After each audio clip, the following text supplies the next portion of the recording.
If we know some circle has an area of 36 pi, so it has an area of 36 pi, can we figure out what the circumference of this circle is? And I encourage you to pause this video and try to think about that question.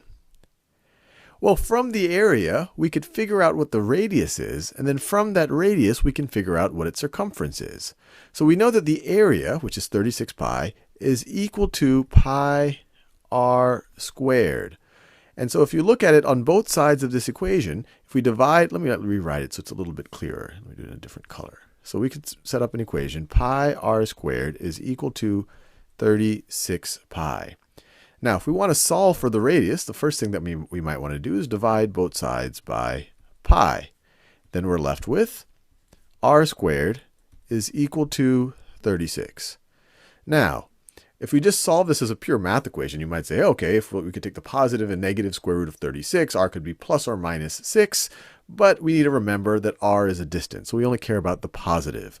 So if we take the principal root of 36, we get r is equal to 6. From there, we can use this to figure out the circumference. So the circumference is equal to 2 pi r. Circumference is equal to 2 pi r. And in this case, r is equal to 6. So it's equal to 2 pi times 6, which is going to be equal to 12 pi. So that's straightforward. Area 36 pi, we leveraged pi r squared to figure out that the radius was 6. And then from that, we were able to figure out that the circumference was 12 pi.